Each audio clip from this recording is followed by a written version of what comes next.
Greetings. Today we'll understand AMOS and SPSS output in this particular video. We'll try to understand how can we comprehend the output that we receive from SPSS in AMOS. We will be doing it through a case study, and we'll be specifically looking at multiple regression where we have two independent variables and one dependent variable. So let's start. The case study that I have with me today is, let's say that we wish to know whether IQ and hours spent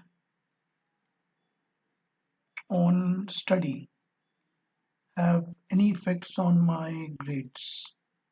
Okay, I know that definitely it has an effect on my grades. So IQ is one independent variable and hours of study is another independent variable, and I wish to see it on my grades. So obviously this becomes my dependent variable, IQ becomes my independent variable 1, and hours spent becomes my independent variable 2. Okay, so we'll see this particular case study, and we'll try to analyze in both SPSS and in AMOS. Okay, now first we understand SPSS. SPSS stands for Statistical Package for Social Sciences, and this is how it looks like. It's the logo. And AMOS stands for Analysis of Movement Structure, and this is the logo. Now both the statistical packages are product of IBM, and it's a very big company. I'm very sure must have heard of this company. It's International Business Machine. That's the name of the company, which owns both these softwares. Let's first do the regression in SPSS, and then we'll move on to AMOS. So this is the basic structure of our research. We have three variables here. We have grade, we have IQ level, and we have hours spent. Grades, IQ level, and hours spent on study. All have been measured in scale variable, and this is the data view. This is how it looks like. Well, we have approximately 116 as the respondents, so by 116 we took their data. We asked them questions as to how many hours you study, what's your IQ level, and what are your grades. Okay, we'll try to understand this by doing a very simple regression. Obviously it won't be simple because we have two independent variables, so it will be a multiple linear regression. But what we are assuming here is that we have met all the assumptions. So first of all, I would encourage that if you haven't seen my earlier video of multiple linear regression, kindly watch that first and then come to this video. I'll share the link on this video for the video I'm talking about. So for doing the analysis, we'll go to analysis, we'll go to regression and linear. We'll pop in the grade as the dependent variable and the two independent variables, IQ level and the hours spent on study. And that's it. We want to just do a very simple regression. So we'll just click OK and we get the output, right? Now, we're just interested in here basically the model summary and the coefficients, and I would just like to tell you how these can be related with AMOS. So now let us look at AMOS. So we'll go to AMOS, we'll click on the AMOS software and it will open up for us. Okay, this is how the AMOS looks like. This is the canvas. These are all the tools. Okay, I'll go in detail in some subsequent videos as to what exactly, what is AMOS all about. So just the basic things just to get up and running. What we have to do is we have to click on this particular box that's select data file. So first we need to insert the file which we want to work. Okay, so we'll go on file name and we will search for the file where it is located. So it's in the temp folder. The name of the file is regression.sav. This is important that it takes SAV as the extensions. We open it up.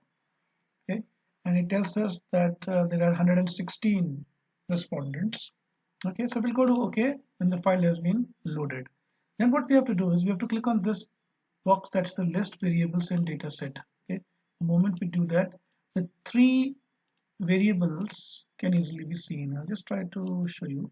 That's what it is. Now what we have to do, we just have to click on the variables, keep on clicking and drag it to the canvas, all the three variables. So we have the three variables here. We can close this. Now what we know is that sales is my dependent variable. So I have to click on this move object. That's the truck. Truck means that you're trying to move. Okay. So I click here I get my sales here, I get my confidence here, I get my knowledge here. Okay, I just want to make up a model quickly. And what do? Then I click on this button, that's draw path, that's single-headed arrows. Okay, we click on this, make a single-headed arrow here and single-headed arrow here, which means the effect from this confidence to the sales and knowledge from sales would come here. Okay, so okay, so we open up our AMOS and this is how it looks like. I won't go into the details of the AMOS software, but I'll just tell you a few basic things just to get us up and running. Okay, so the moment you get this screen, you just have to click here that select data file. You need to get the data. So you go to file name, you explore where your file is. I know my file is in temp folder and the name of the file is regression.sav.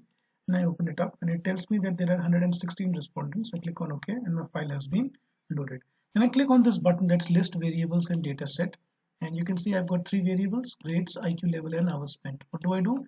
I click here, I just drag it in the canvas, all the three variables, and close this box. I know grades are my dependent variable, so I need to move it properly. So I go on this option that's move objects. Okay, and this is like a small truck, which means I want to move it, right? So I move grades here, I move the IQ level here and the hours spent on study here. Okay, now what do? I click on the single-headed arrow that's draw paths, and I link these two like this, from a dependent to my independent variables like this, and then I click here, that's covariances, and I need to covary them. Okay, these are the correlation between independent variables. And what do? Then I click here, add a unique variable to an existing variable. This will come on grades. Why this will come on grades? Because this is the dependent variable. If you have any dependent variable, you have to put this. This is the error term that we are putting in. Then we go to plugins and we click on this, that is name unobserved variable. Just see, if I click here, I'll get a small value here. So I click here, I get a value E1, right? I hope you can see that. Then what do I do with this? This is called as the touch up variables. We just make everything look good. Okay, so I just click here everywhere and just make it a little bit better. That's it. Okay, now what do? Well, I go here, I go to analysis properties, and I tell the system as to what do I want. This is the estimation box, nothing to worry about this. Just go to output box and just click on standardize estimates and minimum. That is minimization history. This is, I think, checked by default. So you just have to click on standardize estimates and just close this box, right? Now what do? Well, you go to save. You want to save this file. Well, I want to save it in my desktop and I want to name it as test. Okay, and I go to save. That's it. Now cross your fingers, we need to run this particular model. So we calculate estimate. We click here, that's calculate estimates, and voila, we get the output. Okay, now what do I have to do? I have to click on this arrow, that is view the output path diagram. I click here, I get some values. Now what do? I click on standardize estimates. Okay, now I get the values. These are values I'm looking for. Okay.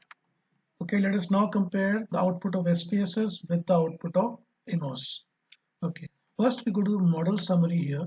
Well, what are we looking for? We're looking for R squared. See the value, it's 0.497. We go to AMOS and we get the value. Okay, and the value is here. This 0.50. I hope you can see it.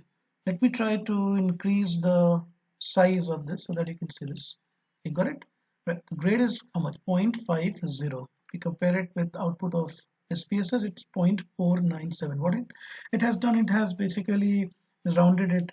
So 0.497 becomes 0.50. Okay. So model summary R squared. So this is nothing but my R squared. Go to IQ level now. IQ level has a value of 0.46. Let's see, where do we get 46? Okay. We get it in the coefficient box. IQ level is 0.462. We rounded it to 2 decimal, that's 0.46. What about hours spent on study? It's 0.38. That is how much? 0.377. Just rounded it to 0.38. So basically these are the beta values. Standardized coefficient beta value of the regression output of SPSS is here displayed as the boxes here. Okay, so this is the beta level. And Finally, we want to see the correlation between these two. That it means the IQ level and hours spent on study. Now, where do we see this in SPSS? Let's see this. We don't get the value exactly in SPSS. So what do we do? Since we know that this value is nothing but the correlation between the two independent variables, so we'll quickly go to SPSS. We'll go to analyze. We'll go to correlate. We'll go to bivariate. And what do? We know that IQ and R spent are my two variables, independent variable. I just want to see their correlation, and I get the correlation as 0.408. Let's see here. That's 0.41, which means it has rounded it to 41. So 40 becomes 41 here. Okay. So this is the output of AMOS if we compare it with the output of SPSS. Model summary and the coefficient. I hope this lecture was interesting to you. If you do like the video, please share, subscribe to my channel, and like it, comment it if you want to know something else. I'll be more than happy to answer. Thank you so much.